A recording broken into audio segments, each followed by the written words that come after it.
Hello, everybody. Oh my God. What the heck is going on? What the heck is Doug doing online? Holy crap. Man, is my green screen screwy right now. I guess that's what you get for being out for an entire week. Hello, everybody. It is July the 10th, 2019. Hello. Welcome to Wrestleview Weekly. I am Doug Lackey. Hair everywhere. And the green screen's going bonkers. You can't have a regular, day, a regular show without something screwing up and Doug fixing it live as it's happening. So, if you'll excuse me here, don't mind me. If you're in the chat room, go ahead and say it now or forever. Hold your shut up. Hello, Jamel. Hello, Quentin. Hello, Gills. Hello, Shane. Hello. Hey, Daniel. Michonne Walls? Hi. You're new to here. Welcome to the room where lots of words are spoken and lots of sources are gone through. Yes. So, Wrestleview Weekly is back after a 1 week hiatus. In case you guys did not know, last week was Deanna, my girlfriend, and I's anniversary. Hey, Kit. Hello there. And so, Jamel asking, am I drunk already? I've been prepping for the show. We'll just go ahead and say that. It's mandatory that I prep for this show. You have no idea how the final hour going into this show that I've got everything set up. I doubled through everything. I got to calm the nerves. And yeah, that's what I've been doing. But anyway, so last week was Deanna, my girlfriend, and I's anniversary. And so we went to the Botanical Gardens over on the western side of North Carolina, sweat our asses off, and afterwards, so that was her gift. That was her gift that I gave her. She didn't have anything for me until we went to this awesome meat market slash beer den slash cafe on Main Street, and I indulged in this burger that they called the Cow Pig, which was 60% sirloin and 40% bacon. And when I'm saying bacon, I'm not talking about the fat. I'm talking about the actual meat bacon. Okay, no fat. 60% sirloin, 40% bacon. Deanna was jealous of the faces I was making while I was eating this thing. And so I asked the butcher if they could give me 2 pounds of this stuff. And so that was my gift. So yeah, it was awesome. It was very, very fun. Jamel, congrats on the anniversary. Oh, well, thank you. And being in a functional relationship with an actual human being. You never would have thought that would have been happening with me, did you? Nah, not at all. So yeah, and I hope everyone had a happy 4th of July last week as well. Sweat my ass off during that as well. Grilled for the entire 2 families, sweating my ass off, but they kept a cooler of beer next to me to keep me cool and happy, even though on this one arm I got like 8 or 9 mosquito bites on this one arm.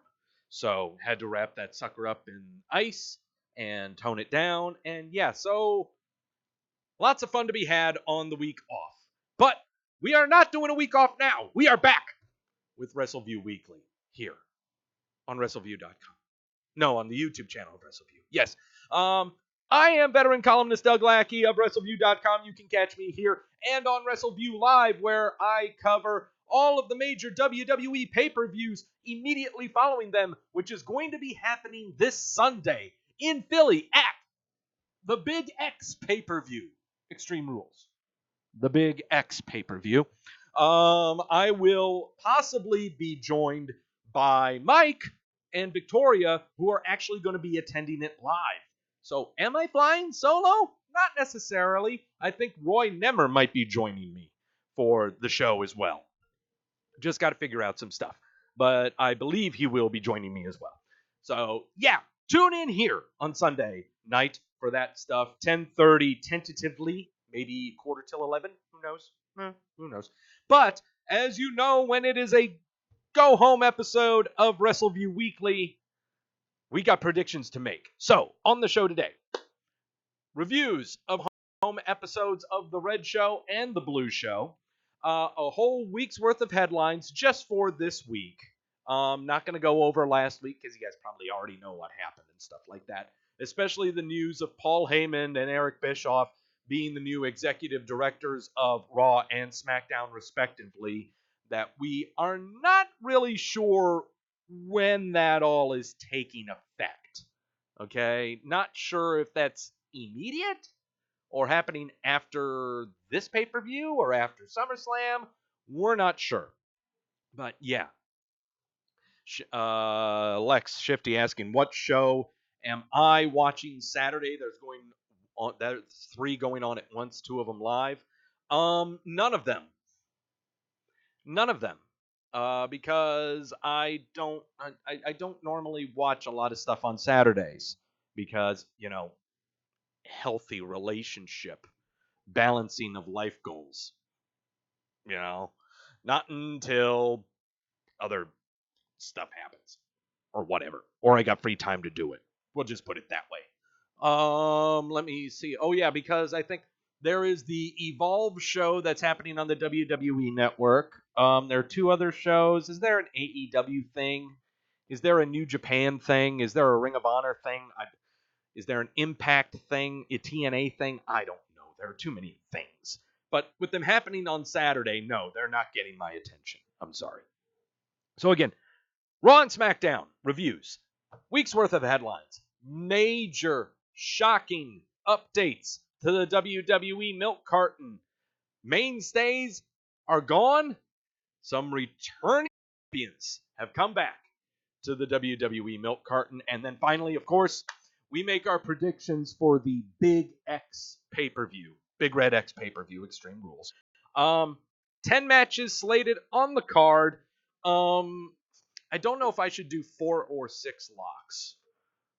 I'll leave it up to you all in the chat room. Should I do 4 or 6 locks? Go ahead and vote for AEW Fighter Fest on Bleacher Report Live and G1. Whatever. 4 or 6 locks for the 10-card pay-per-view. I will leave that. Are we back on? Thank God we're back on. Everyone on the YouTubes is going bonkers. Are we back on? Come on, everyone tell me that we're okay. Jesus Christ. You kidding me? Why on YouTube right now? Why in the world? This makes no sense. Yeah, it was a network issue. It's a network issue. It ain't on me. My internet is fine. Of course my internet is fine. I mean, I've been watching porn all day. What do you think? Come on. All right, 5 locks, says Shane. Okay, but I'm saying 4 or 6 locks. 4 or 6 locks. What am I doing for this 10-match card? 4 or 6. I don't want to do 5. I don't like doing half of that. I don't like doing 2. I don't know. 5? Am I doing 5? What do you guys say? How many locks should I do? Bring it on in the chat room. While you guys decide, I am back on. Oh, good. Okay. While you guys discuss amongst yourselves how many locks I should do for this 10-match card, our sources today is Catman Coke. A very hearty pour that I gave myself for the show. No need to fret. Don't worry about refills because I got another refill right here. And I got some stuff to accompany it. So we are all good. Daniel, shut up. Not all of them. I'm hearing 6 locks from Jamel, 6 locks from Quentin. Go for 6, says Kit. Some are too easy to pick. Really? Are some too easy to pick? If you say so, I guess. I guess it's going to be 6 locks. Yeah, we'll do it. Just because I'm gone for 1 week doesn't mean that suddenly the show is supposed to turn to shit. Okay? Apparently YouTube is angry with me. Okay? That I haven't been broadcasting regularly. Look. Everything's fine. Everything is fine. According to my sources, we paid the cable bill.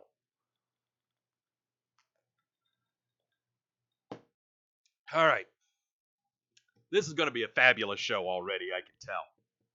Yeah, this is going to be great. You know, when I get the flashing red and yellow light from my OBS, when it comes to this, I know it's going to be a great show. Oh boy.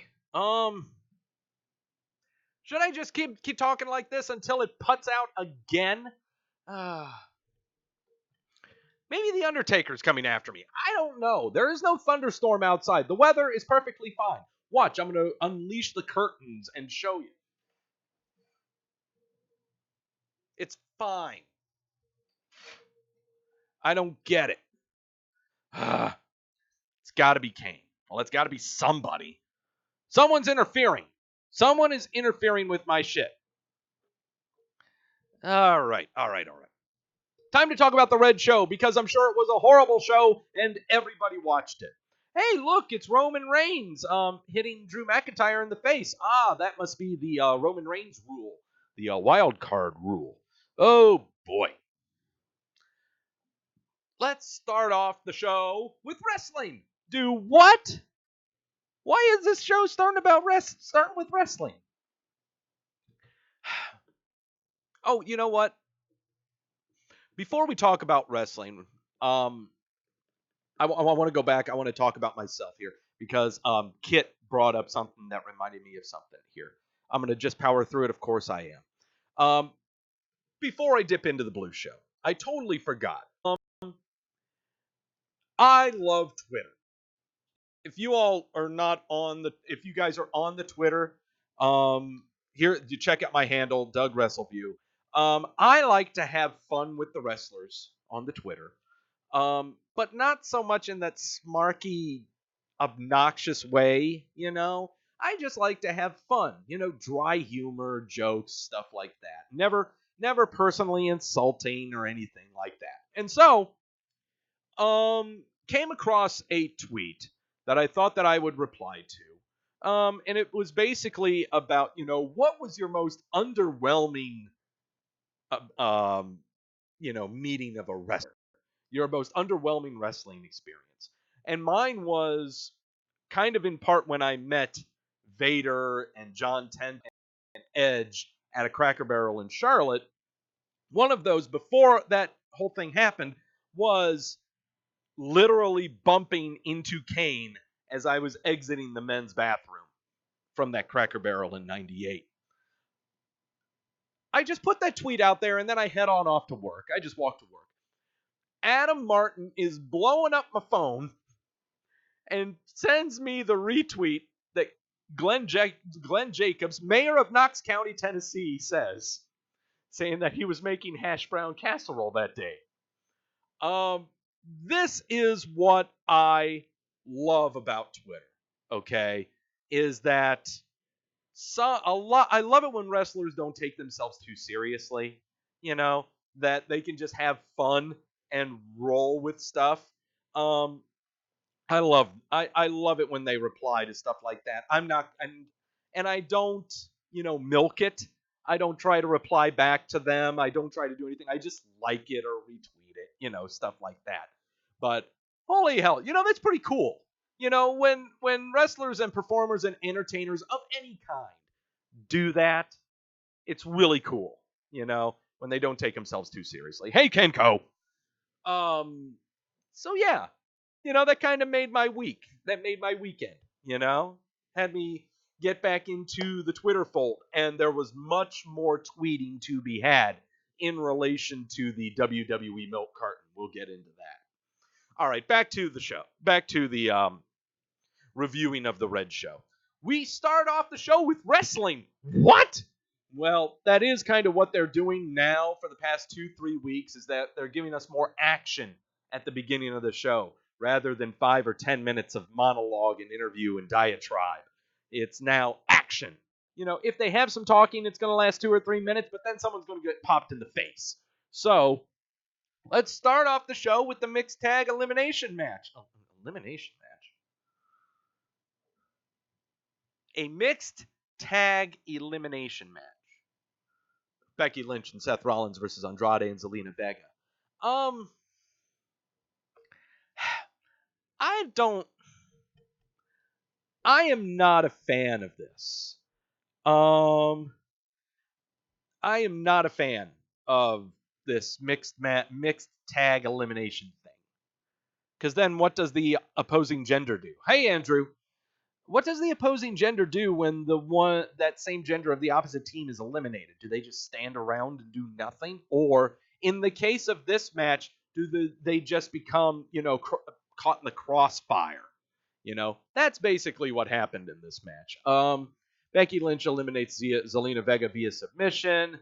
And then later on in the match, we've got Lacey Evans coming over to ringside. She distracts Becky. Those two are tussling. Seth tries to break them up, and then out of nowhere comes Andrade and just nails Becky Lynch with a elbow. And then suddenly, all hell breaks loose. Rollins goes after Andrade. He picks up the pin after getting the stomp, and they win. Yay. Afterwards, they're going up to celebrate. They get beat up by Lacey Evans and Corbin and Karen Bourbon. But then, casually Paul Heyman strutting out, just looking at him because he's got words to say. So yeah, I am not a fan of mixed tag elimination style. Just mixed tag is fine. That's all it's got to be. You've already inserted one stipulation into this tag team match. And this is not a, spontaneously put together, lazily put together tag team match. This was a tag team match that you promoted going into the show.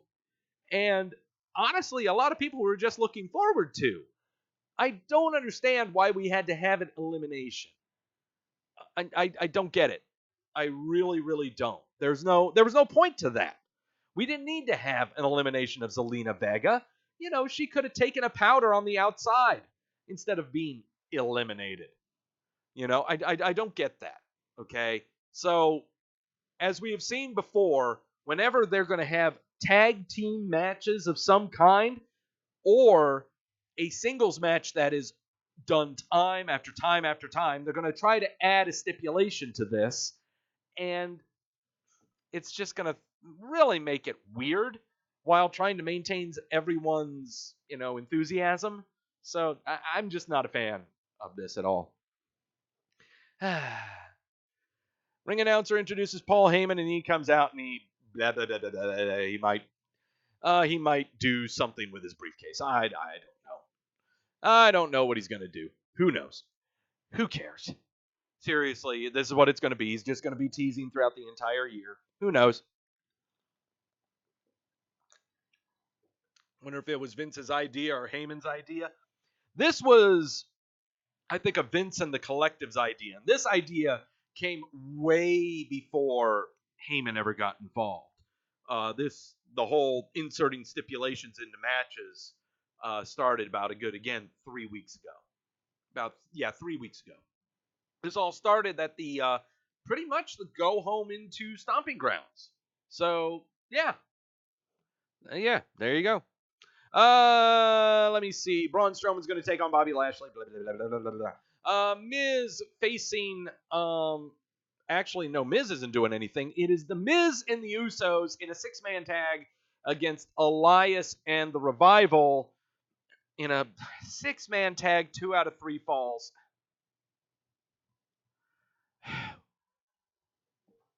Now it's getting obnoxious. Okay, now this is getting obnoxious. I think this is now the 5th or 6th 2 out of 3 falls match we've had in the past month. Wow. Just, God. This wasn't really to do anything, just to promote Usos going against the Revival at Extreme Rules here. The Miz and the Usos win this match 2 to 1. Oh, whatever. It doesn't matter. Here's a flying Uso for you. Whee! For your consideration. Yeah. Yes, they are victorious, and that's really nice. Shane McMahon and Drew McIntyre are rolling around backstage trying to find a tag partner for Roman Reigns. because Roman Reigns is going to be having a tag match with them. No wacky stipulation here, except just trying to find a tag partner. Oh, boy.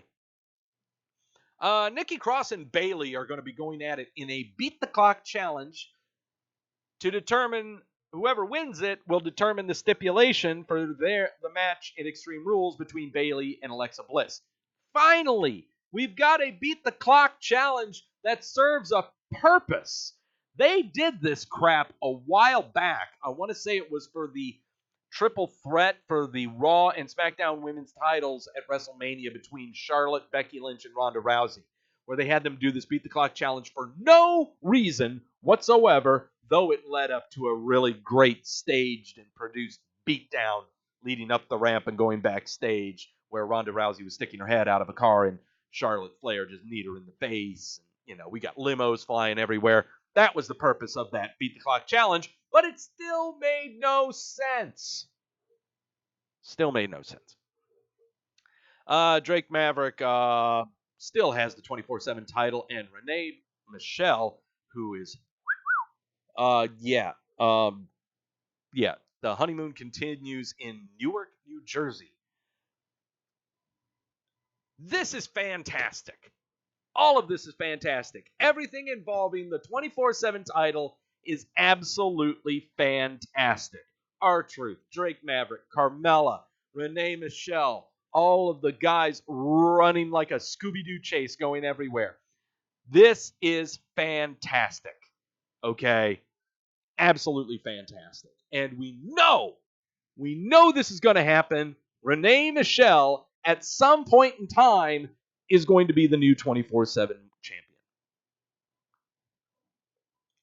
At some point, Renee Michelle is going to be the 24/7 champion. Just putting it out there.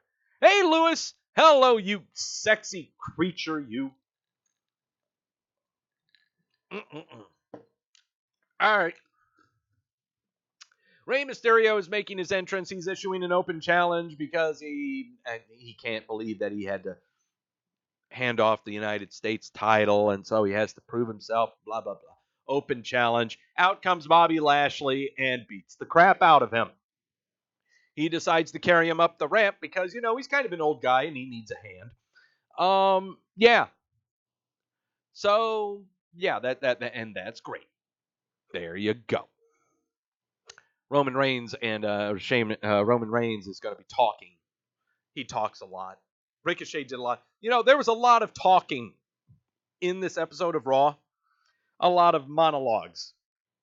A lot of interviews. Ricochet had one. I believe did Kofi Kingston have one? No. Kofi Kingston had one. Roman Reigns had one. There's a lot of interviews going on, and I'm pretty sure right now on the roster, the WWE has about 9 female interviewers. I can't keep track of how many they have. They had to make sure they've got one of every ethnicity and every hair color right now. I know they have a blonde, a couple of brunettes, a couple of dark-skinned ladies. I cannot keep track right now. No Way Jose versus Cesaro. We had this, where this was all about really showcasing Cesaro and why Cesaro is a big deal, even though he's going against No Way Jose. But it gave him some ring time. And I'm just going to go ahead and say this. I need more No Way Jose in my life. No Way Jose is actually a good hand in the ring. He's not bad, It's don't judge him for the gimmick, okay? Don't judge him for that. He's good in the ring. He acts as a good, able body in the ring for acts like Cesaro and potentially Bray Wyatt, okay? So, yeah. Let's not make fun of him too much, okay? But Cesaro winning, and more on Cesaro later on when we talk about the Blue Show.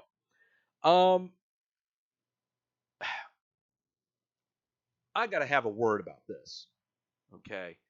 Because apparently last week these guys made their debut on the main roster, and here they are again. Don't get me wrong. I like the Street Profits. I think they are an incredibly fun act on NXT. In the ring, they are fun to watch. By God, yeah, Dawkins and Ford are fun in the ring, okay?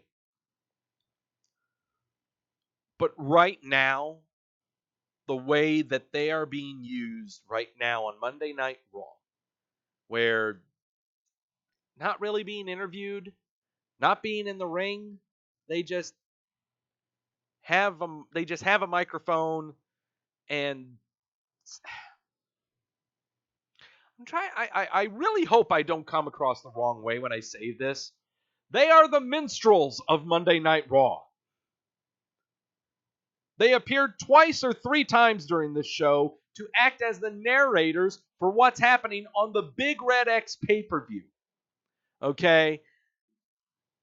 Trying to be funny, trying to be enthused about what's happening later on Monday Night Raw, what's going to be happening on the Big Red X pay-per-view on Sunday. You know, this was used instead of Michael Cole, Renee Young, and Corey Graves going over cards and giving us recaps. That's what these guys have replaced. They aren't doing any act. They aren't giving us anything new. All they're doing is replacing the recaps and the repetition that everyone has always hated about Monday Night Raw. One of the biggest, it's like they're hosts. No, that's right, Gills. Yeah, it's like they're great hosts. That's what they are. They're hosts. I consider them minstrels. I consider them narrators. Again, one of the biggest complaints, I believe, when it comes to Monday Night Raw as a whole, and I'm talking for the past 10, 15 years, one of the biggest complaints about Monday Night Raw is repetition. It's redundancy. It's constantly reminding us what's been going on, not just on the show tonight, but for the shows the week before and the week before that, and reminding us there's a pay-per-view every 10 minutes, reminding us that there is something else every 5 minutes. That's what everyone's major complaint was. They haven't gotten rid of it. It's still there. It's just taken a new form. They are. I'm sorry. I mean, it's not meant to be degrading. It's not. It's just, oh, brave Sir Robin, brave Sir Robin. That's what these guys are. That's what they are. I'm sure, think of them as hosts, I guess, but they aren't really. They're not. Hosts are main characters. Okay, these guys aren't main characters by any stretch of the imagination.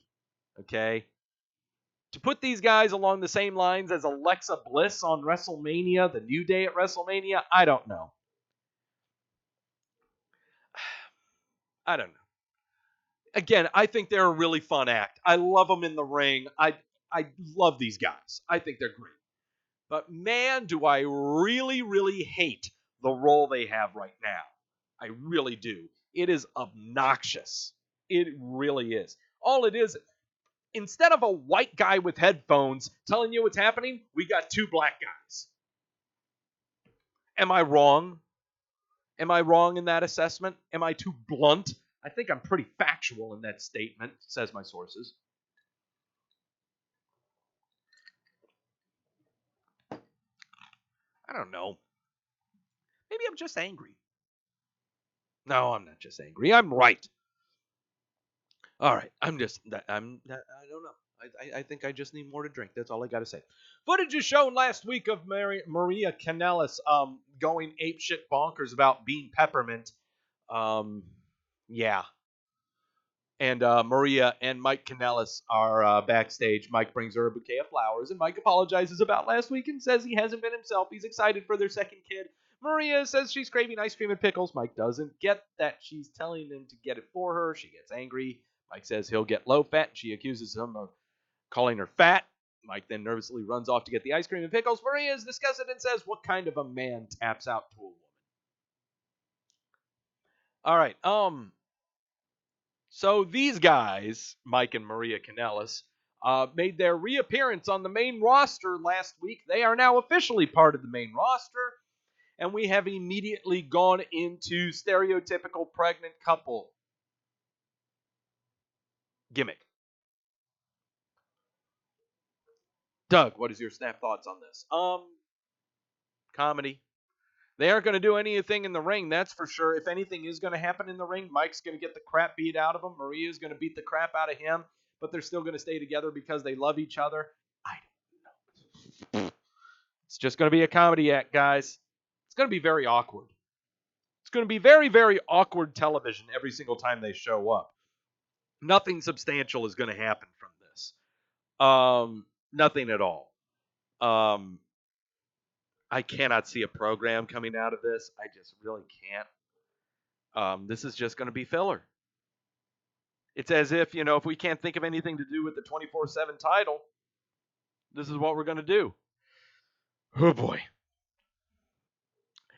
Bayley and Nikki Cross, they say words to each other.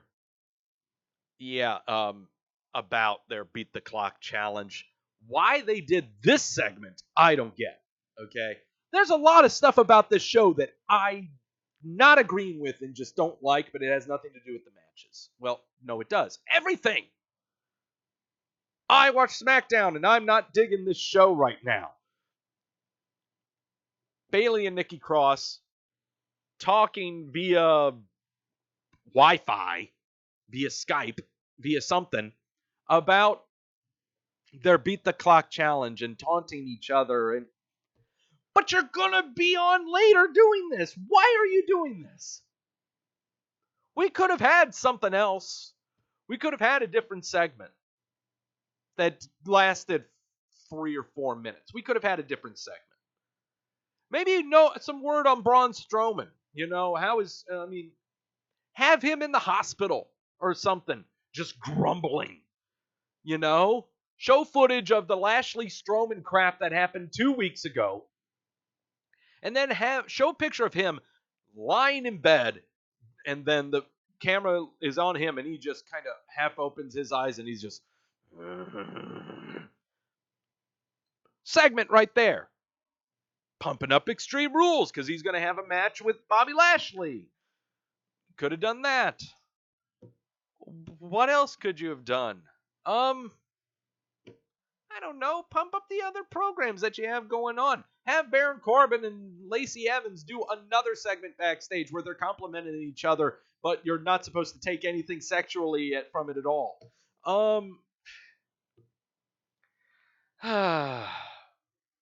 Yeah. Choices of segments are not very good. R-Truth and Camilla are looking backstage for Drake Maverick. Suddenly, Drake runs by. A whole slew of people run past him. They run the opposite direction because they're going to try to head everyone in the past. Viking Raiders are in the ring to destroy some jobbers. They did so after said match. Well, first off, let's just watch Ivar splash somebody. After said match, Drake Maverick runs through the crowd, followed by all of the people that were chasing him. He runs through the ring, but then they are cut off by the Viking Raiders. They destroy all of them one by one. R-Truth gets in the ring. He looks nervously, and then he runs off with Carmella on his back, doing piggyback through the crowd. Yay! Roman Reigns is standing backstage. He says words to an interviewer. Ricochet is making his entrance. He gets in the ring. He says words. AJ Styles and Gallows and Anderson make their way to the ring. They say words to him. And basically AJ says that, you say you can beat all of us? Well, okay. So we got Ricochet versus Luke Gallows with Anderson and AJ at ringside. Ricochet rolls Gallows up for the flash pin to get the win. Then AJ goes, you know what? No, you said you could go through all three of us. Well, let's see you do it. Then he goes against Anderson. We got a match with Anderson and Ricochet this time around. Ricochet finds a way to dodge all of the attacks. And hit one on AJ. And then he would hit the 630 for the win on Anderson. But then AJ Styles would run into the ring, and everyone would start beating up on Ricochet like so. All right. Once again, that's something that I missed as well last week was the reformation of the club, not to be confused with Balor Club, because Balor Club is for everybody, and the club is just for certain people. Doug, what are your thoughts on this whole thing? Ricochet is an okay promo. He's about as good as like what Evan Bourne was. Let's go and be honest. That's what Ricochet is. He's the new Evan Bourne. He's the new Neville. The new Kalisto. But he fits the role. There's nothing wrong with that. Doug, what do you think about the reformation of the club and the AJ Styles heel turn? Sure.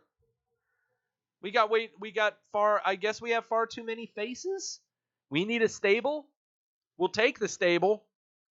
Actually, I think this is the only stable we've got in the WWE right now. And stable, I mean more than two people. I don't consider the New Day as stable, but it's about time we had one. So, yeah. Here we go. AJ Styles, Luke Gallows, and Carl Anderson are now together. For the better. I think it's good. Adds a new dynamic, but I'm not going to sit here going, oh, it's just going to be like it was before. It was so good. No, stop it. No, it isn't. All right. There we go. R-Truth has found Drake Maverick. There's Carmella. Get him. Best part. Get on. The referee gets on R-Truth's back and he starts chasing him. That's the best part right there. Is the referee hiding with them in the crate. And then, it's good stuff. Oh, that's good stuff. That's what I need. What I need more in my life is when it comes to the 24/7 title and getting these Scooby-Doo chases, are people riding piggyback or something like Titus O'Neil hulking a referee on his shoulder running down. Okay? That's what I need. I need more of that. Beat the Clock Challenge, Bayley versus Sarah Logan. Bayley would defeat Sarah Logan? What? Sarah Logan? She's off the milk carton. We found her. Sarah Logan has stopped doing dark matches. She's on Raw now. Finally. After I think, we're getting close to 3 months of not being on TV. She's finally back on mainstream TV, albeit howling at the moon. Okay. But she's on TV. Bayley versus Sarah Logan. Bayley would defeat Sarah Logan in 4 minutes and 32 seconds. So that means that Nikki Cross must defeat Dana Brooke in less than 4 minutes and 32 seconds, or else Bayley will be deciding the stipulation in the match between Bayley and Alexa Bliss for the SmackDown Women's title. Nope. Nikki Cross would defeat Nikki Cross in 2 minutes and 42 seconds. Hence, the winner of the challenge is Nikki Cross. She invites Bayley into the ring and informs her that the stipulation is going to be a handicap match with Alexa Bliss and Nikki Cross facing Bayley for the SmackDown Women's title. Okay. Biggest thing that everyone seemed to get from this was Nikki Cross telling Bayley that she needs to find a friend she can trust so that friend can slap some sense into Bayley. Apparently, many believe that this is setting up for Sasha Banks' return. Apparently.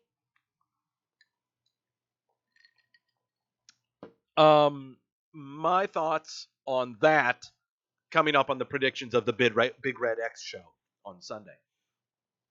Mike brought back ice cream and pickles, and yeah, that was a really fun, stereotypical pregnancy segment. Corey Graves is backstage talking with Seth Rollins and Becky Lynch about things. Street Profits are being minstrels, filling us in on everything that's happening on Extreme Rules. Shane McMahon and Drew McIntyre see a limping guy. They see a limping janitor, and they make him be the tag team partner for Roman Reigns. And so McMahon introduces Roman Reigns' tag team partner for their match. He was the Spelling Bee champion in 5th grade and a Prudential Center Employee of the Month. McMahon introduces Gary Garbett, the janitor. Garbett comes out on the stage limping with a luchador mask on. Come to find out, the guy moves pretty good. For a guy with a limp and never being in the ring, does a lot of stuff. He does a lot of stuff like this. Come to find out, the guy underneath the mask was actually Cedric Alexander. You know, he's not chasing the 24/7 title. This was a fabulous move.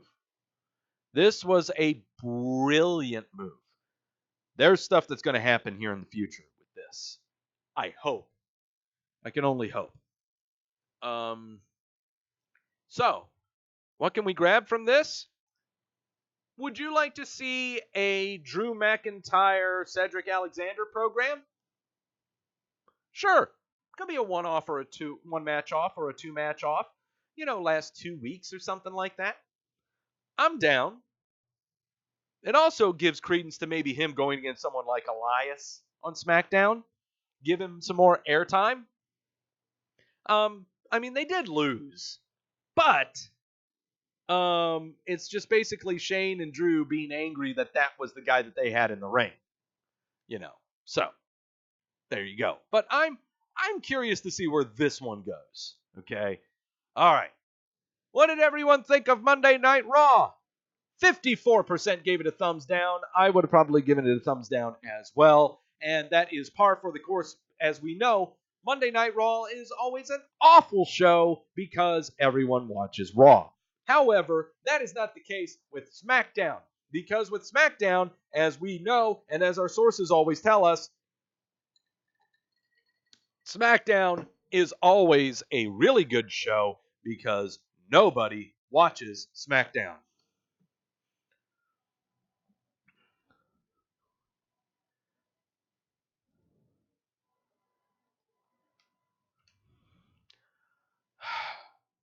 All right, brace yourselves. All right. So, we start off the show with some backstage brouhaha going on. Dolph Ziggler being interviewed in the parking lot. Then Kevin Owens pulls up. They say words to each other. They start fighting. They were supposed to have a main event happen later on in that show. Shane McMahon shows up going, nope, Kevin Owens, you're out of here. I am kicking you out of the arena. Dolph Ziggler, you stay put. Kevin Owens, you get out of here. Kevin Owens saying, well, he started it, blah, blah, blah, blah, blah, blah, blah, blah. So that is what we have started the show off with. Is that.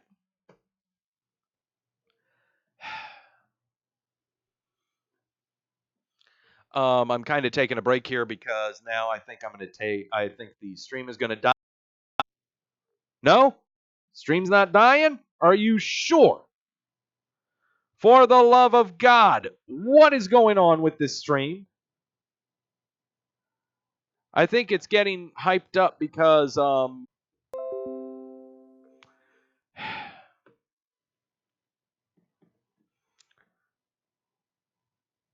back. I see a totally green light. We're good. Amazing. You know what? Maybe if I cut this, let me cut this. I'm going to cut that. There we go. Live. We're doing it live. All right. Apparently the stream was throwing a pipe bomb on me because it was waiting to hear me talk about Kevin Owens. Kevin Owens has got a microphone starting off the show. Says that Shane McMahon needs to hear the truth. Owens says he's done being a nice guy. It doesn't get him anywhere. A while ago, he saw the entire McMahon family say they will listen to the fans, but the only thing that has happened since then is that Shane has gotten more power, authority, and TV time than anyone, and no one wanted that. Now they have to sit back every week on every show to hear Shane call himself the best in the world. Shane comes out and says to cut off Kevin's microphone. Kevin grabs another microphone. As Shane's walking down the ring, Owen says it's an insult to everyone in the back, and it makes him sick. It makes everybody sick. He would never call himself the best in the world. Oh, and Kevin says when Shane calls himself the best in the world, it makes everyone, including himself, want Shane to kiss his ass. You want to kick his ass, or whatever. Kevin's microphone gets cut off. Then he grabs a headset and talks about how Shane is drowning out TV time and taking it away from people like Apollo Crews and AOP, Kairi Sane, and Asuka. You name it.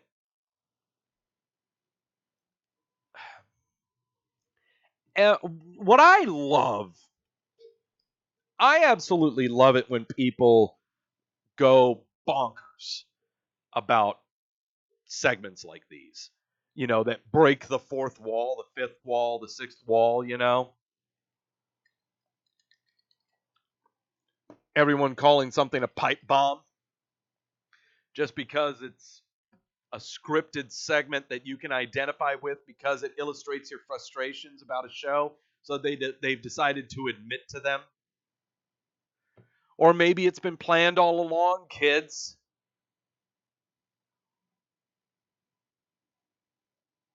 It's not a pipe bomb. Nothing. There's no such thing as a pipe bomb. There is no such thing as pipe bombs, people. Okay? For one, they are not. For one thing, they are actually explosive and very harmful to the public. Number two, if they were, they wouldn't be allowed on TV. They're scripts. They remember bullet points. They fly with them. They aren't speaking the truth. They're building from a storyline that's been going on for the past 4 months.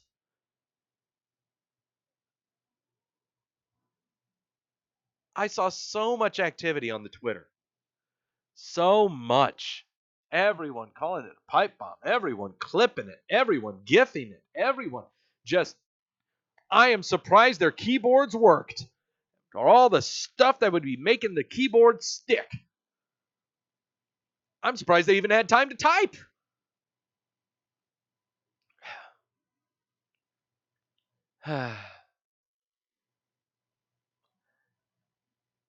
It was a good promo. I'm going to give it that. Okay? But I am not going to sit here and be like many other people that were on the Twitter and the Instagram and the Facebook, just lauding it to the heavens, calling him Kevin Owens the greatest thing on the microphone just because you identified with it and agreed with it and being a script. I'm not going to sit there and do that. Kevin Owens is great on the microphone. I will absolutely agree with that. But I'm not going to say he's the greatest in the world just because I agree with something that he says. I'm not agreeing with anyone says on any wrestling show because it's scripted. Sport. Motherfucking pro wrestling is not a sport. For the love of God, I'm essentially a TV critic. Okay?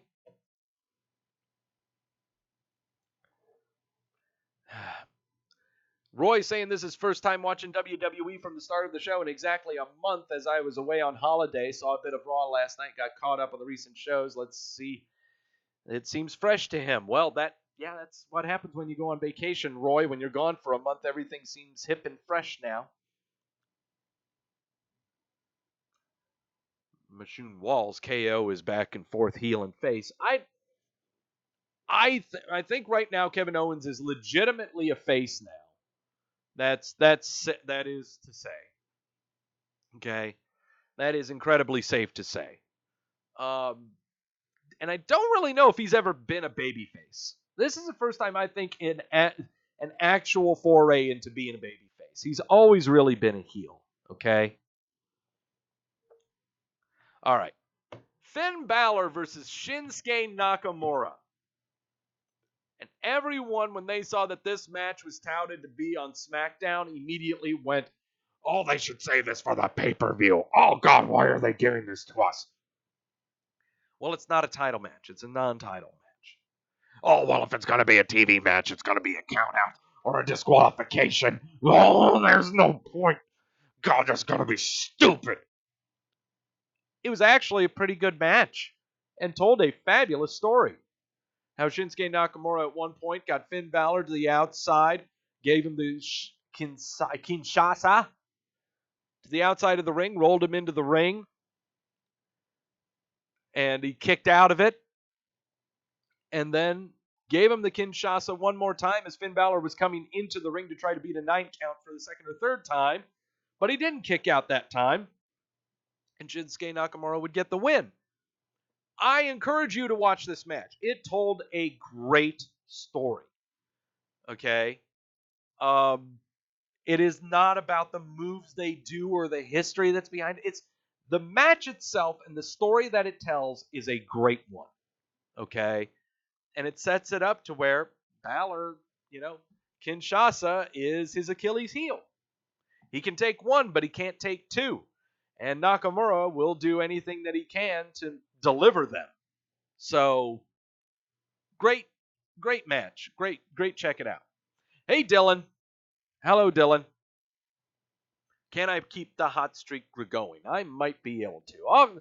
Thank you for checking out the replay there, Dylan. I appreciate it. Shane McMahon and Drew McIntyre are backstage with Elias, and they're saying words.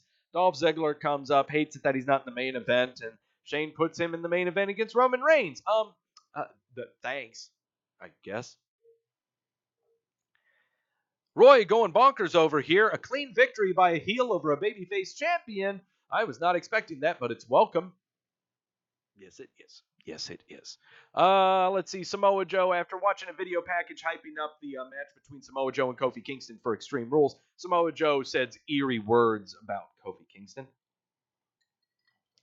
In the ring now, we have Nikki Cross and Bayley signing contracts regarding their 2-on-1 handicap match at the Big Red X pay-per-view. But whatever, Nikki Cross has a match with Carmella and invites Bayley to just watch at ringside, and she does so, and Nikki Cross gets the pin with the swinging neckbreaker. Yeah.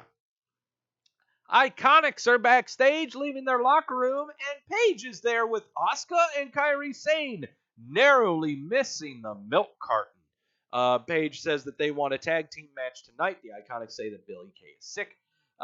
Paige slaps him in the face, and blah, blah, blah, blah, blah. So sooner or later, we're going to get the Iconics against... I'm not calling them the Kabuki Warriors. What should I call them? The Iconics are going to face the Japanese ladies sometime for the SmackDown Women's Tag Team titles, and they're going to win. This is rough for Asuka and Kairi Sane. It's very, very rough for them. Roman Reigns is interviewed backstage about things. New Day, Daniel Bryan, and Rowan and Heavy Machinery are going to have a segment where they talk shit to each other before there's going to be a triple threat match between Daniel Bryan, Xavier Woods, and Otis. This was the Otis show where he just had his way with Daniel Bryan and Xavier Woods, involving a double suplex spot where he kept them in the air for a good long amount of time. This was not a Big Show double suplex. Okay, he kept them up in the air vertical for a good full second before dropping them down. Also during this match, Rowan, Big E, and Tucker would be kicked off from ringside. But that doesn't matter. Otis gets the win with a big slam on Woods. Yeah, so there you go. That's how that goes. Ember Moon is backstage and is interrupted by Mandy Rose and Sonya Deville. Mandy says it's not Twitter where she can control people. This is real life. Ember says what she said is correct considering she beat Mandy. Getting rid of the girl talk. Mandy Rose and Sonya Deville are going to have a tag match against Ember Moon and a partner of her choosing next week on SmackDown.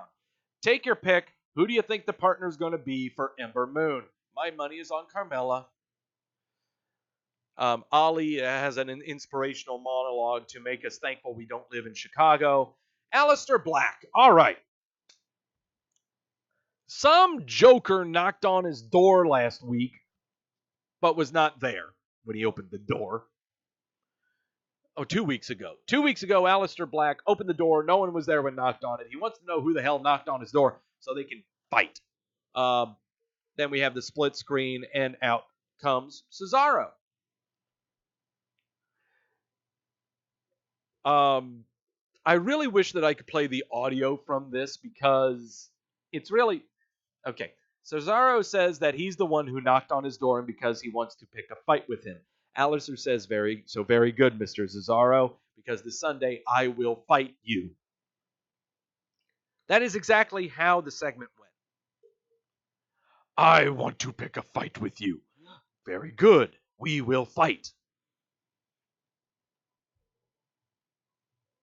I think the best tweet that I've seen regarding this was the side-by-side of Aleister Black and Cesaro dressed in his white linen suit, and it was basically the Hot Topic employee being asked a question by the father who was sent by his daughter to buy a CD of the band that he doesn't know. However, Aleister Black versus Cesaro is going to be very, very, very, very fun. It's going to be a very, very fun match. I think it may lead to other things. Just putting that out there. And we cut to Shelton Benjamin when asked the question, is looking at a mosquito in the air for the second week in a row, kind of going like this. Sometimes I've had people say that I get eyes like Shelton Benjamin, not like him, but I mean my eyes dart everywhere. They can go a lot faster.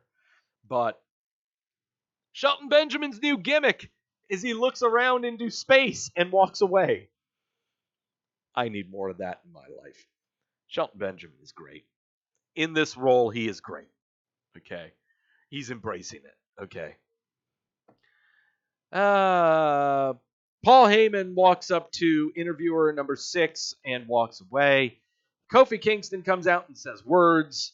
And then finally, we have the main event of Roman Reigns versus Dolph Ziggler. Shane McMahon and Elias are at ringside. All kinds of wacky shit is going on in this match. Roman trying to fend off everyone ringside. At one point or another, Kevin Owens reappears and gives Shane a stone cold stunner in the ring, distracting everybody, and then Roman spears Ziggler and gets the pin. Lots of shit happened in this match. It happened in this match.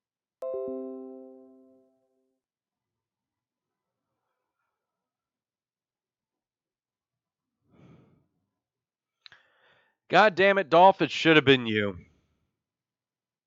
He's the one that's messing with my stream. I have no idea what's going on with YouTube right now, kids. This is not at all my fault. My internet is just perfect, okay? Anyway, 88% gave SmackDown a thumbs up because SmackDown, everyone loves SmackDown because nobody watches it. All right, I'm going to try to blow through some news, and then I might restart the stream in time to do the predictions because that's why we're all doing this, right? I could do a whole lot of botchamanias from this, yeah, but I've got no control over it. I got no control over it, guys. It's a freaking YouTube. Anyway, news.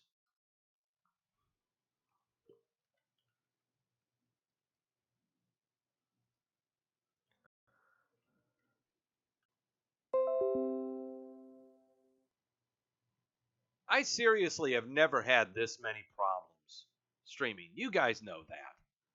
You know I've never had these kind of problems streaming. I think this is the ghost of Adam Martin. I blame him. I blame Adam Martin. It's all Adam's fault. Because normally the fuck-ups happen when he's in charge. CML President Francisco Paco Alonso Luteroth passed away on July 6th at the age of 67.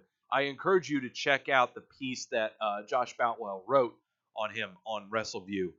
It gives way better history than anyone on any wrestling website could. Okay?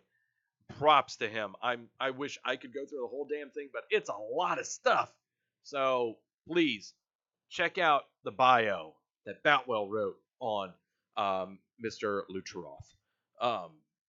Also passing away is longtime Florida wrestling personality and announcer Shannon Rose at the age of 44. Passed away last Friday. He had been dealing with muscular dystrophy much of his life, but he's been a personality and ring announcer on the Florida independent circuit. He became involved with the wrestling scene at the age of 12, meeting Gordon Soley and Dusty Rhodes through the Make-A-Wish Foundation. Yeah, he's given us at Wrestleview a lot of opportunities. Mikey writes, his legacy will live on through the many opportunities he gave to people starting out in wrestling and radio, including Adam Martin, who is the former editor-in-chief. Maybe now my stream will work. I'm kidding. No, he's an awesome, awesome guy. Yeah. Really sad to see him go. But people who are staying. Gallows and Anderson have apparently signed a new 5-year deal. Why it's 5 years, I don't know. They're not going to tell us what the money is because that would be stupid. It's kind of a similar deal that Mike and Maria Kanellis got not but about a month and a half ago. Something around that. This is per Fightful's report. So Gallows and Anderson are back for another 5 years. Looks like our stream is healthy. Speaking of other signings, D'Lo Brown confirmed on social media that he has signed with Impact Wrestling. He confirmed this on the 4th of July. He had been a full-time multi-year contract producer for Impact, but he shares the news that he has re-signed with them. So, yay, I guess. But people who are not going to be with Impact Wrestling are these three guys. Following Slammiversary 27 from last Sunday, 3 talents have reportedly completed their deals with the company, and that is LAX. LAX consisting of Santana and Ortiz and some guy in the back named Conan. Then updated yesterday, PW Insider is purporting that Lax's contracts are set to expire in August, and they'll be available for Impact tapings on July the 19th and 20th out of Windsor, Ontario. Johnny Impact, his contract expired weeks ago per PW Insider, but a deal was worked out to keep him working through Slammiversary. Also, Impact lost an X Division title match. He lost in a title match. Oh, who cares? So, yeah, John Morrison, was re-signed to Impact, but LAX and Conan were not. You'll be sure to see them on AEW, I'm sure. AEW, AEW, AEW.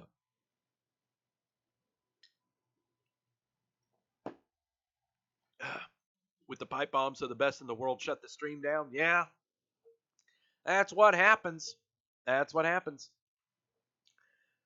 Speaking of AEW, Mouth of the South, Jimmy Hart's going to be appearing at StarCast 3 in Chicago over Labor Day weekend because he needs money. And hey, who doesn't? You know who else needs money? Apparently, Jerry the King Lawler's former podcast partner. As a report by Mike over last Thursday, Glenn Moore, the podcast partner of Jerry the King Lawler's Dinner with the King podcast, has been accused of scamming fans. According to reported by WMC5 out of Memphis, Tennessee, Eyewitness News, Moore announced on the show that fans could buy artwork created by Lawler. Jason Lurie, a fan of Lawler's, initially gave $250 to Moore via PayPal for a piece of artwork. Lurie then commissioned a painting of his cat through Moore for $1,500. Months passed and the painting was never received. A refund could not be done because Lurie sent the payment using PayPal's Family and Friends feature. Lurie initially reached out to Lawler through social media, but never heard back. A certified letter was sent to Lawler's house, but still no response. Finally, Lurie had a lawyer send a letter to Lawler stating that he could be held liable under Tennessee law because Moore acts as Lawler's agent. Lawler mentioned to WMC5 that Moore's behavior changed after losing his job in December. Lawler's attorney advised him to file a police report against Moore. Lawler stated that he is very surprised by what Moore has done. Quote, I'm totally shocked by this behavior. I mean, we did like 90 podcasts together over a period of years. This is a guy I thought was a friend and I trusted him. I'm certainly sorry that this has happened. So, yeah. Basically, Lawler's podcast,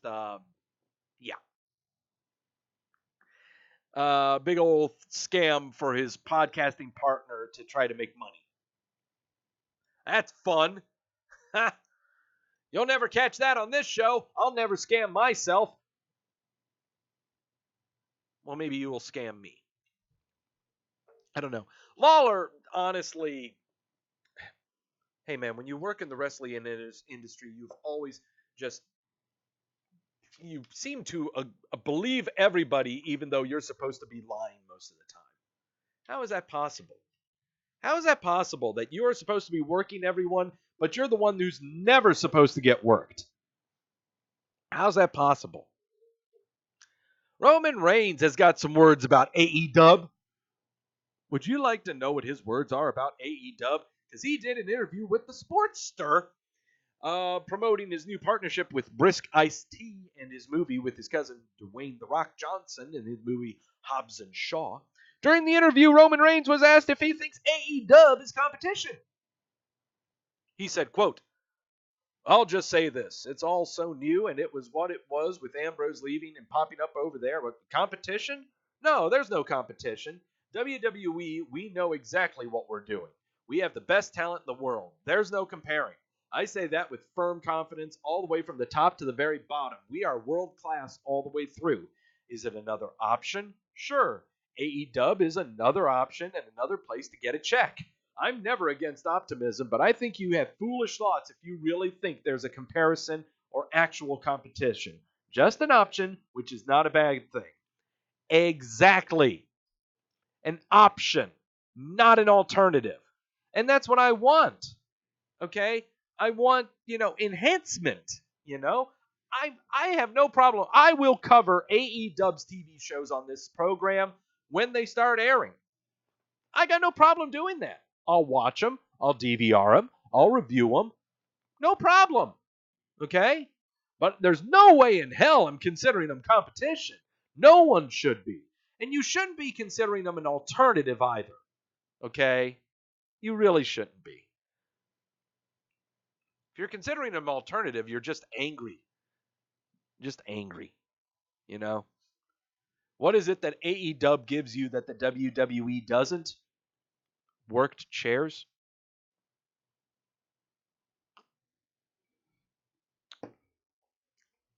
By the way, just in case you guys didn't know, Seth Rollins and Becky Lynch are dating. Just thought I'd throw that out there.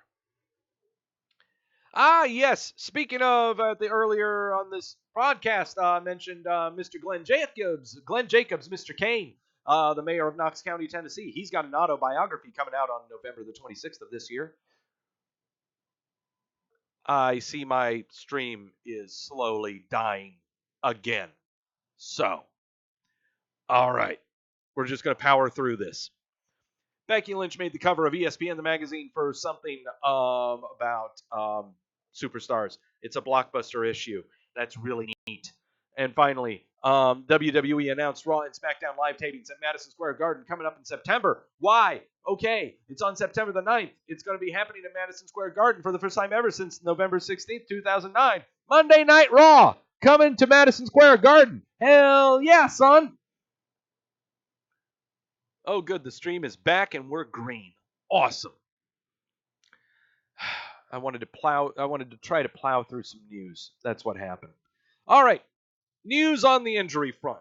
This is a news item that we had been really debating putting on the website for almost a fair month now. But Lars Sullivan is injured. Lars Sullivan has been off WWE TV since the June 10th episode of Monday Night Raw. Lars Sullivan hurt his knee during that match against Lucha House Party and was sent in for an MRI. According to F4W Online, Sullivan underwent surgery, what seems to be major serious damage to his knee, and he's scheduled to be out 6 to 9 months. Yeah. So, all that talk we were having about Lars Sullivan versus Roman Reigns, Lars Sullivan versus John Cena, Lars Sullivan, blah, blah, blah, blah, blah, blah, blah, blah, blah. You ain't going to get it. It ain't going to be for a while because now he is on the injury list. Jason Jordan injury for the past 3 years. They just won't admit he can't wrestle anymore. Tomato Chopper, neck surgery. He should be coming back here around December, but he is making really good showings now. Come on.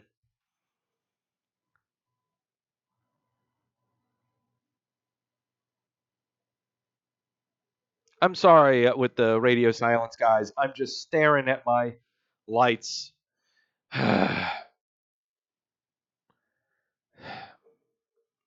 Tomato Chomper's got a broken neck. He'll hopefully be back by December. Ronda Rousey, broken hand and wants a bed. She's going to be back around WrestleMania times. Nia Jax, reparative surgery on both ACLs.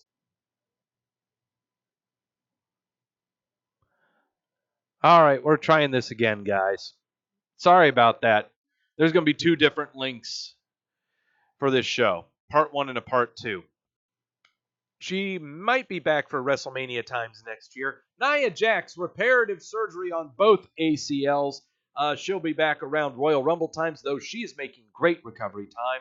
Jeff Hardy, reparative knee surgery. He is also making great time, but we are being optimistic in saying that he would be back around Fastlane of last year.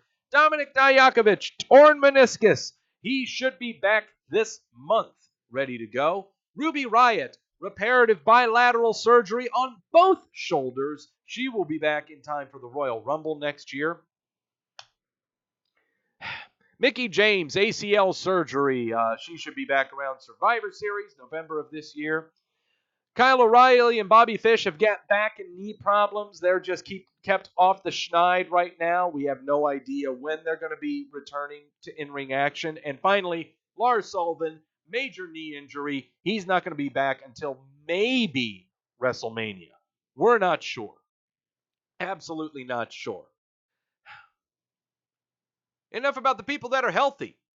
What about the people enough about the people who are sick, who are hurt. What about the people who are healthy? What about the people who aren't on TV? Say 3 weeks. Where the heck are these people? I can tell you where they are on the number one segment of all the Wrestleview radio, the weekly and the live. It's what the WWE pays attention to. And it's why the stream dies.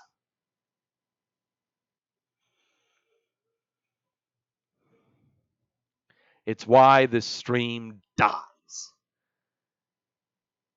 They don't want me to say what the milk carton is.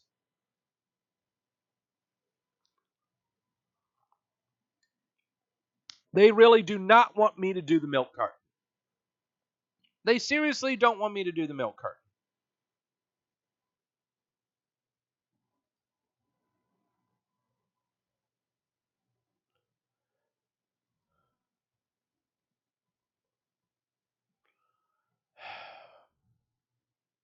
All right, am I back on? Seriously, am I back on? Come on. All right. It's time for the milk carton. Let's do this. Let's do this shit.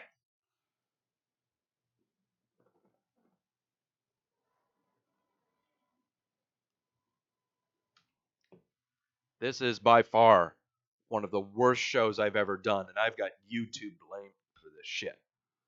My internet is fine. Everything's been updated. I don't know what the hell is going on, guys. I really apologize right now. Anyway, back to A1 numero uno segment of the day. The milk carton. AOP, Razor and Akam. We saw them on June the 18th coming out of Baron Corbin's locker room on SmackDown, saying that good thing we got to talk when we did. All right, let's try this again. I'm going to give you guys the milk carton again. There's your milk carton. He's smiling, he's happy, and I'm pissed off. Because YouTube sucks. It was never this bad on Twitch, guys. It was never this bad on Twitch. AOP has not been on TV since June the 18th when they emerged from Baron Corbin's locker room on SmackDown saying that they were glad that they saw him when they did. For what? I don't know.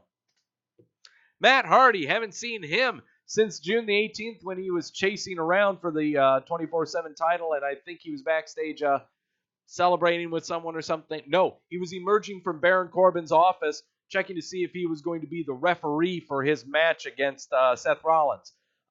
Haven't seen him since. He's been posting a lot of stuff on the Twitter about how it's horrible living his life.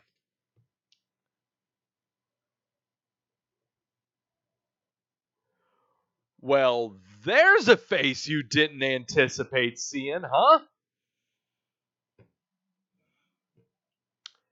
We have not seen Bray Wyatt since June the 18th, since his last Firefly Funhouse. Since then, it's just been a bunch of puppets making cameo appearances in the background as people are walking backstage. We anticipate we're going to see him soon, right? It's going to happen soon, right? Yeah.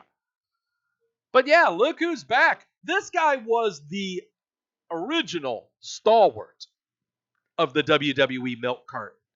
At one time being out for 10 months. Almost a full calendar year. Okay? But we're getting new ground with our new stalwart. So, yeah. Bork Laser. Haven't seen him since the Super Showdown when he tried to cash in the briefcase. Buddy Murphy. We haven't seen him since that big, large battle royale thingy that happened over in Jeddah, South Dakota. Randall Orton. Haven't seen him since he battled Triple H over in Jeddah, South Dakota. The only thing we've gotten from him is some kind of clip show montage about shit that he did. But that doesn't count. He's on vacation. I anticipate we might see him and Finn Balor in a nice little program sometime soon. Rusev, we haven't seen him since the Battle Royale in South Dakota. He was doing a celebrity basketball game over with the Clippers a few days ago. Man, I miss him. He needs to get back on the TV. I miss him. He's been having fun. He's been enjoying his time off. Sin Cara, haven't seen him either. I take it that he's busy doing Mexican-y, South American-y stuff over in Brazil with the Performance Center down there, I'm sure. I'm sure what's going on over there. But we haven't seen him since the Super Showdown either. Tamina.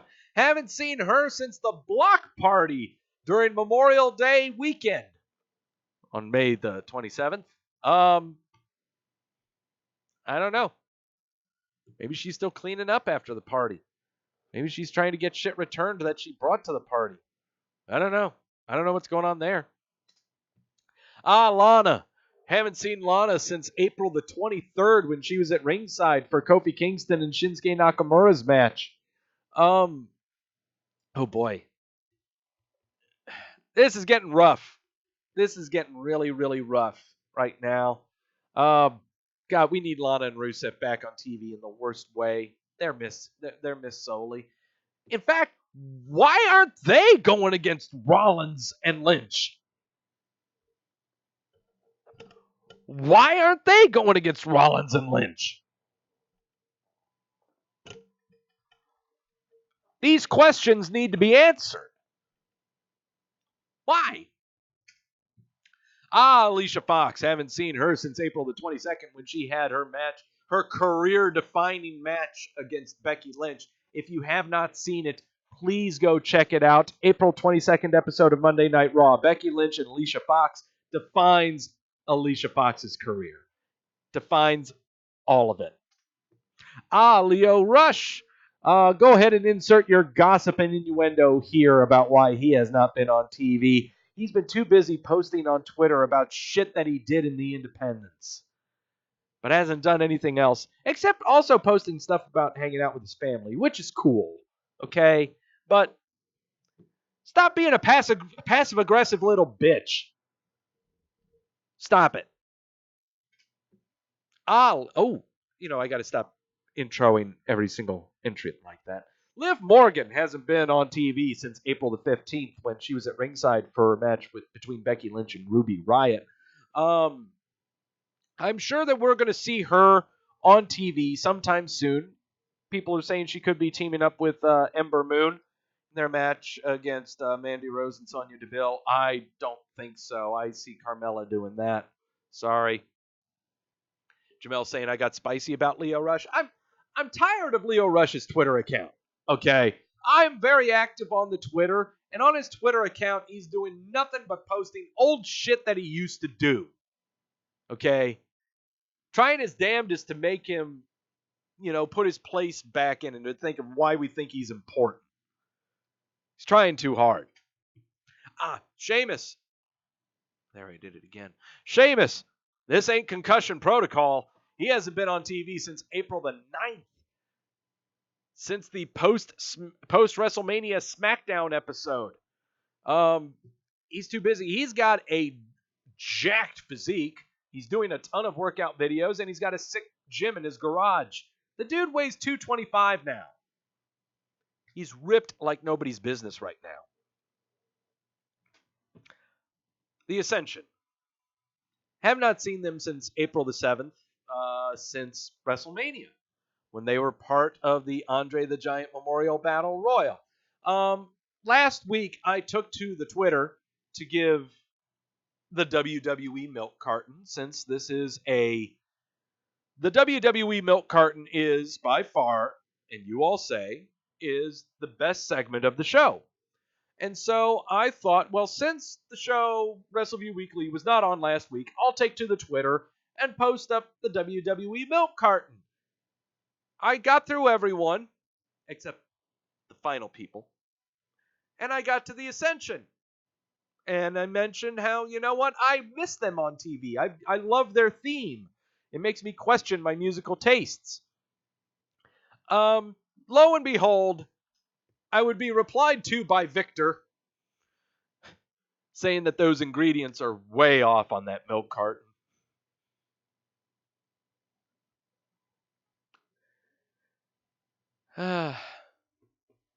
I love the Twitter. Wrestlers on the Twitter are fun. I love it when people get it. I love it when wrestlers get it and they have fun with it, okay? Especially when on the milk carton, I'm not putting them down. I'm not saying they're being underutilized. Vince doesn't know what he's doing with the Ascension. No, it's having fun, you know? Which one is Victor is the troll. He's the little one. Shifty's being an asshole. Stop being an asshole, Shifty. That's why wrestlers don't talk to you. Harper has been out also since WrestleMania, since the Andre the Giant Memorial Battle Royal. He's basically eating the clock of his contract with the injury time due to his broken wrist. Sasha Banks. Everyone says that Sasha Banks is going to be returning soon to either slap the taste out of Bayley's mouth or to join her by her side against Nikki Cross and Alexa Bliss. Who knows? We can only hope that when she does get back into the ring that she doesn't injure somebody. Primo Cologne, March 26th, the go-home episode of WrestleMania. No, 2 episodes before WrestleMania. Whatever. March 26th, we haven't seen him since he was in a segment involving Shane McMahon and The Miz. And finally, the stalwart of the milk carton. It has now been a record 8 months since this creature has been on television. I know he's probably in Brazil. I know he's probably doing stuff with the Performance Center. I know I shouldn't have a cow about this, and I'm not having a cow about this. I'm just displaying fact. It's been 8 months since we've seen Epico Cologne. Is he missed? Absolutely not. This is not meant to... There's no agenda behind this. It has been 8 months since we've seen Epico Cologne. And that's all you're supposed to take from that. Sometime we're going to have a discussion about the WWE main roster on their website and why so many people are on it. What's the point? Or are we actually supposed to be reading into it?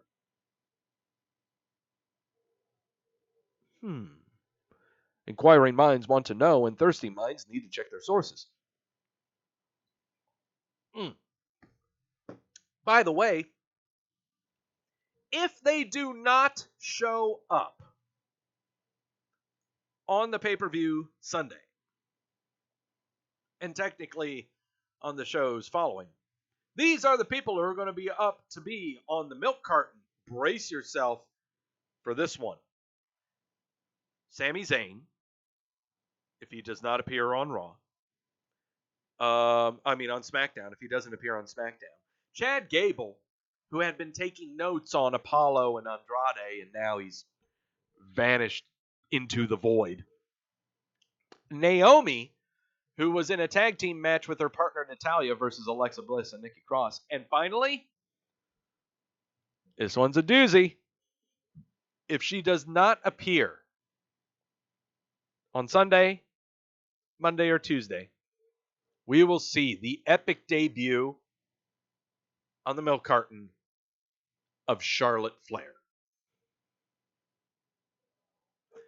Yeah. Just putting it out there, guys. There's going to be a star-studded Milk Carton before this week is over. So, that's going to do it for the Milk Carton. All right. Quick swig of the sources. I've already filled up with the shot and everything else. Apparently, I had to reboot the OBS. So, now it's working fine. All right. Time to make some predictions. Time to avoid the tequila. Pray for me. 6 locks. 10 matches. Let's do this.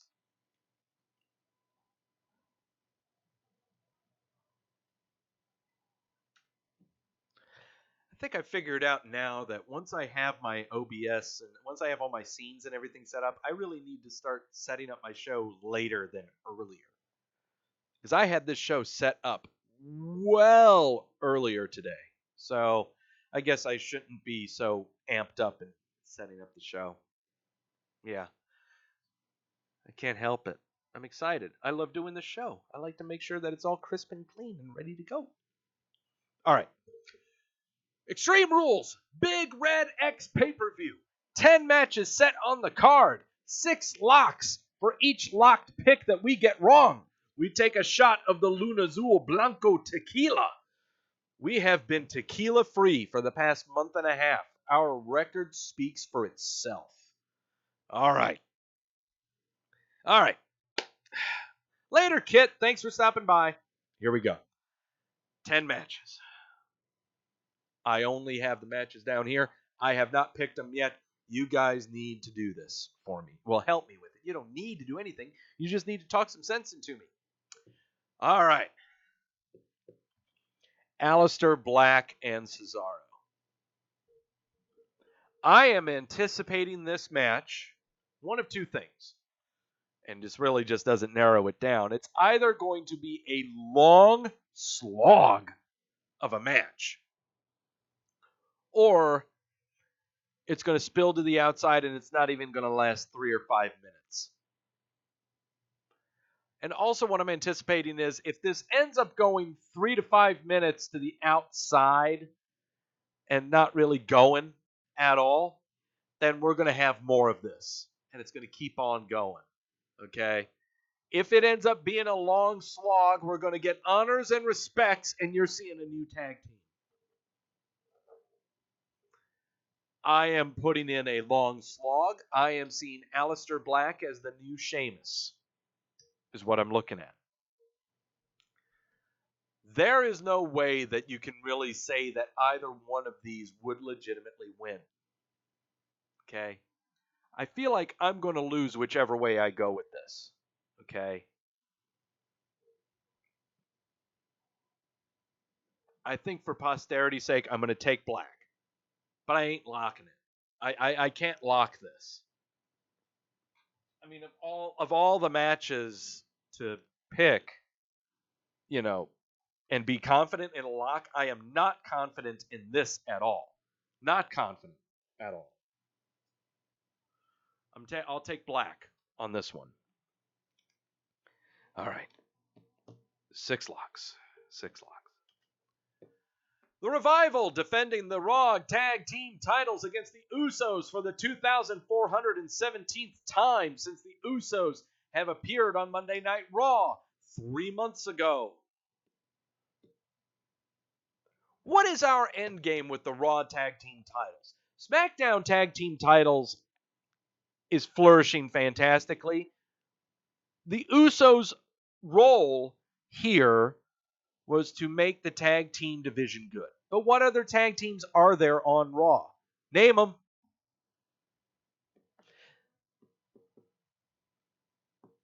I'm waiting.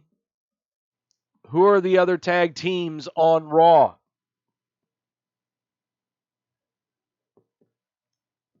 The Ascension, they haven't been on TV since WrestleMania. Supposed to be Tyler Breeze and Fandango, they're back on NXT. Viking Raiders, they're squashing people. Are we supposed to be getting them going against the Usos at one point? Who else? Name the tag teams that are on Raw. Come on, name them. Bring them on. AOP is still there, right? I think. Hawkins and Ryder. Falling off the face of the planet. They're chasing for the 24/7 title. Rhino's no longer on the roster, so we got that. Gallows and Anderson, Street Profits. Well, Gallows and Anderson are palling around with AJ, so they aren't really in a tag title picture right now. Street Profits are too busy being street minstrels. All right. This is my point. First off, does it really matter who wins? Yes, it does. Because if we're struggling for tag teams to name off the top of our heads, the last thing we want to do is have the belts on a legitimately good team like the Usos. Because if we do that, then there's no way in hell we're going to be able to build any of the other teams that we have if we need to.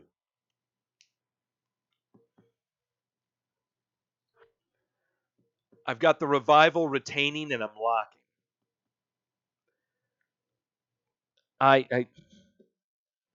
It is either that or I have the Usos getting it and then the Viking Raiders going after the Usos. But the problem is the Viking Raiders have not been on TV enough to warrant that.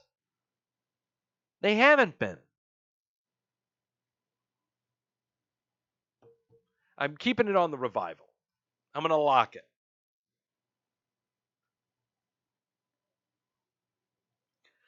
I'm confident in this one.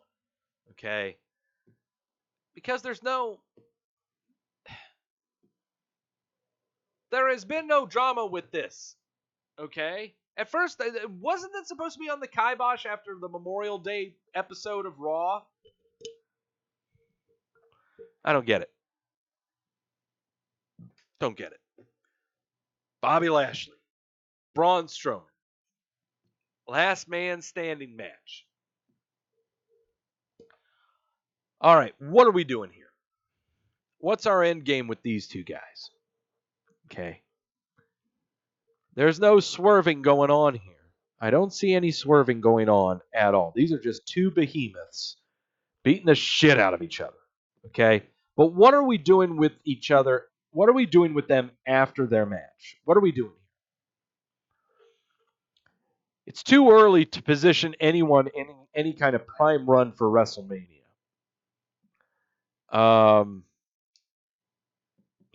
Bobby Lashley, what are we going to do here? Are we going to pit him with a baby face? Or are we going to give him a title? We're going to shoot at him after Seth Rollins, maybe? I don't know. Braun Strowman, are we going to prop him up a little bit? Not going to have him facing Seth Rollins, that's for sure. What about that? What about the title thingy, the U.S. title? What's going on with that? You know, is he? You know, This one is another tough one. This is another tough one. So, if Braun Strowman wins, what are we doing with everyone involved? If Bobby Lashley wins, what are we doing with everyone involved? Are everyone just supposed to be forgetting each other? I would love to see this go on for all eternity, but there needs to be an ending to this. Okay? I'm not saying the conflict's going to end. I don't think there's going to be a resolution to it. I just want to know what the end game is going to be and what are we going to lead into with these two guys. What is our goal for Lashley and Strowman? Are they supposed to be in a better place than they are right now?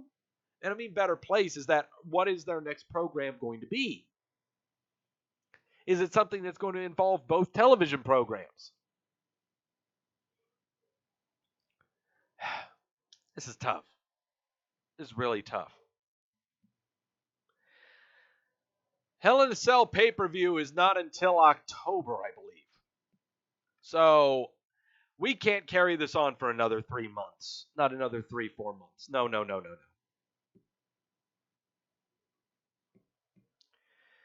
Bobby Lashley has been positioned in this to be healthier than Braun Strowman is. And so Braun Strowman getting knocked down a peg after being in the hospital for a couple of days, a couple of weeks, yeah, we can understand that. I'd keep it going. I'm not going to end this feud. I just need to know who the hell's going to be winning this. I think it's Lashley. I really think Lashley's winning this. Man. Yeah, Lashley. I'm going Lashley. I just can't lock it. I just really can't lock it. I can't do a no winner. That's the worst thing. I can't say there's going to be a draw or a double count out. That's the worst. If I'm right, that's positively glorious, but I can't do that. That's worse. That's like betting double zeros in roulette. You don't do that. Okay? So, all right. 5 locks to go. 7 matches, 5 locks to go. Oh, wow. We don't even get a background for this one.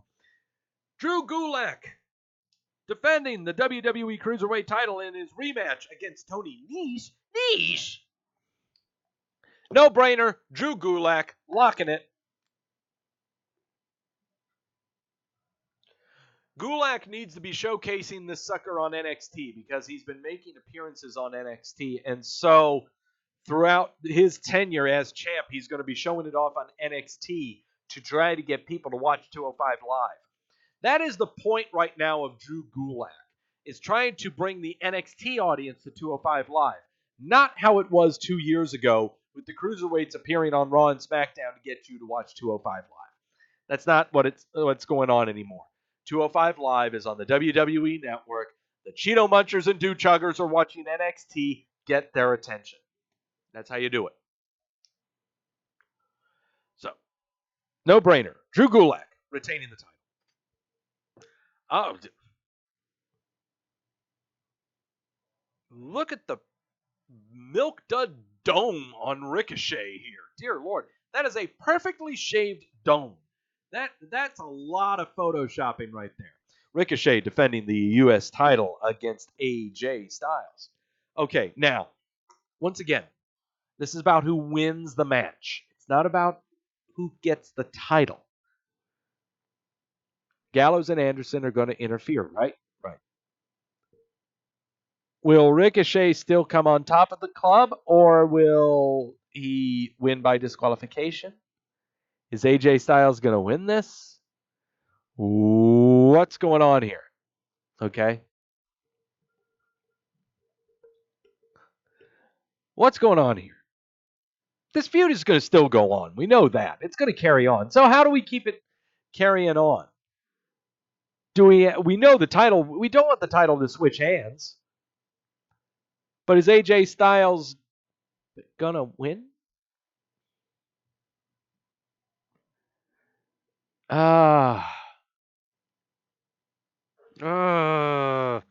I have AJ Styles win the match, but Ricochet keeps the title? But how does that happen?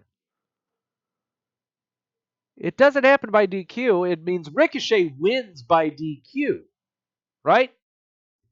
Because the club attacks Ricochet, right?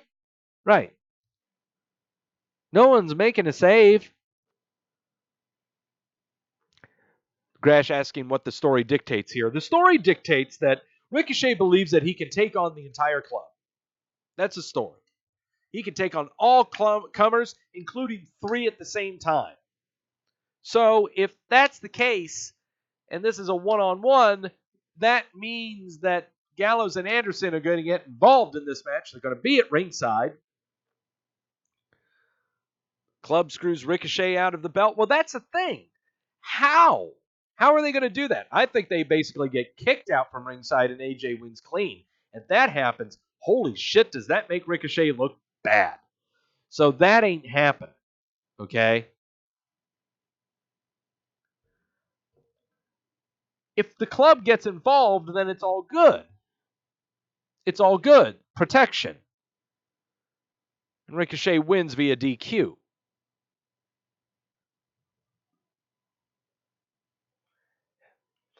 I'm going to have Ricochet win. Do I use one of my locks on this? I've got Ricochet winning. Do I use a lock? If I don't use a lock, then these next 5 matches, I got to use 4 locks. Shit. I hate it that you guys in the chat room told me to do 6 locks. This sucks. This really sucks. Shane saying AJ wins. Rick then gets help from Balor. Then Balor turns heel, joins. You're munching on Cheetos. Stop it. No. Club distraction. AJ low blow. Phenomenal forearm. New U.S. champ. That I can buy, Jamel. That I can absolutely buy. What does it do for the SummerSlam rematch? Well, no. I mean, you got your rematch. You could have it in a steel cage where it keeps Gallows and Anderson out of it. I can buy that. That's the thing. I can absolutely buy that.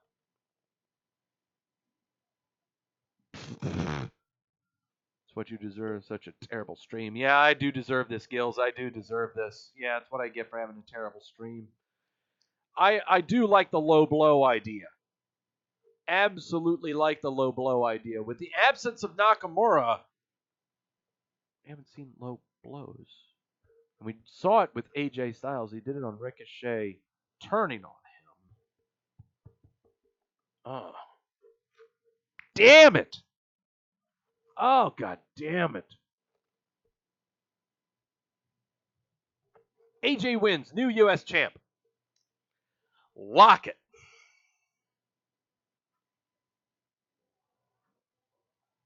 All right. I can buy this. I can buy this. Because if I want a rematch, I want Ricochet chasing in the worst way, in the most underdog way possible, and it's best to do it 3-on-1. You know?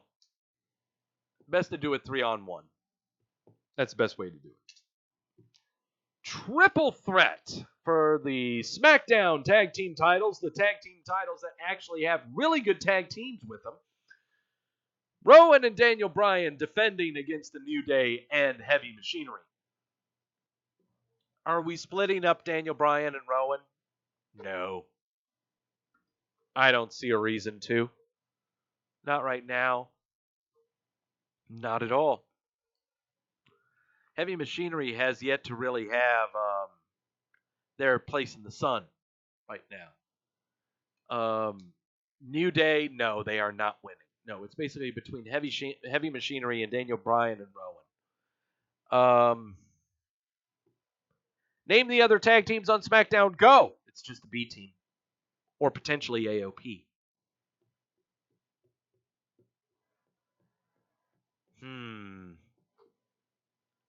Yeah, I'm gonna have the champs retain. I can't do Heavy Machinery on this one. Nah. We'll do Daniel Bryan and Rowan on that one. Do I use a lock? Do I use the lock? I'm pretty faithful. I'm pretty confident in the other one. So no, I'm not going to lock it. Nah, I'm not going to lock it. No, I'm pretty confident in these last 4 matches. These last 4 matches really seem like no-brainers. Bayley defending the SmackDown Women's title against Alexa Bliss and Nikki Cross in a 2-on-1 handicap match. This is a no-brainer. It's going to be Bayley. Lock it.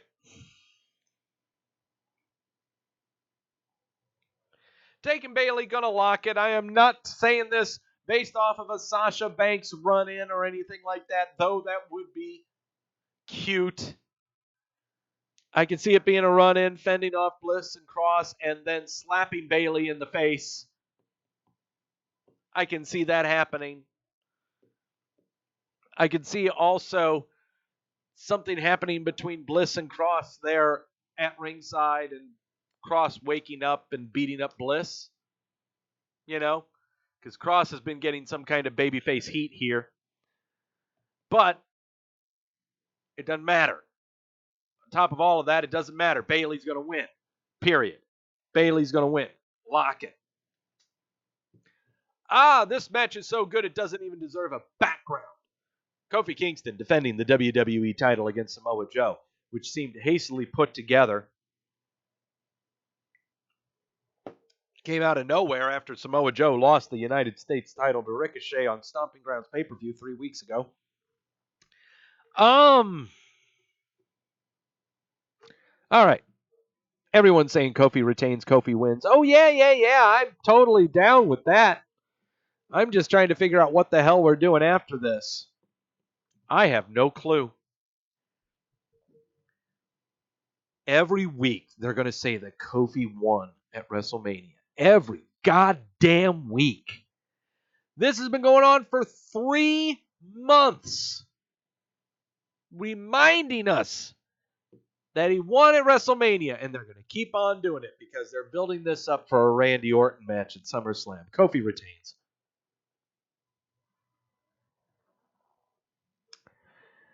Kofi retains.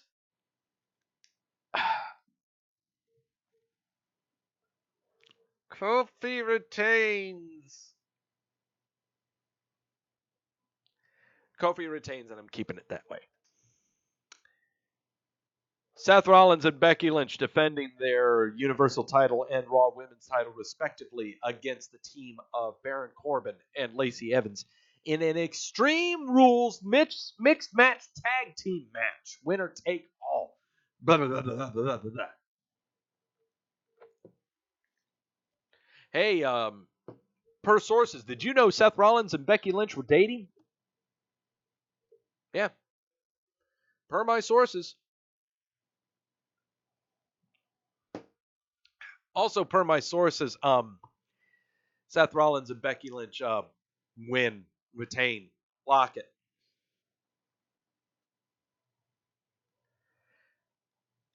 Yeah, no brainer right there. What are we doing for SummerSlam coming up? Is it about time to end it between Seth Rollins and Baron Corbin? Yeah, probably. I guess it is. So what do? Who do you pit him up against? I don't know. Bobby Lashley? Ooh. The Miz? Ooh. Drew McIntyre. Speaking of Drew McIntyre, your main event is the mega team of Roman Reigns and The Undertaker against Shane McMahon and Drew McIntyre in a no-holds-barred tag team match. Well, this is really a no-brainer, isn't it? And this should end it. This really needs to end the Shane McMahon crap, okay? And I'm not saying that to be, the pipe bombish dick or anything like that. It's getting old. It's getting stale. This is bad. Gil's kind of reading my mind. Drew getting in to protect Shane Lock. Taker needs a good performance after Goldberg. You think? All right, look. Roman Reigns is going to get the pin. Period. Undertaker is going to beat up Shane McMahon on the outside. That's what's going to happen. What are we to expect after this? Undertaker is not going to have another match? Shut up. We're going to get Roman Reigns, Shane McMahon with a little more oomph to it, probably. Yeah, Reigns, imagine, now Roman Reigns, we used to have arguments about 5-6 years ago about Roman Reigns' endurance, about his cardio.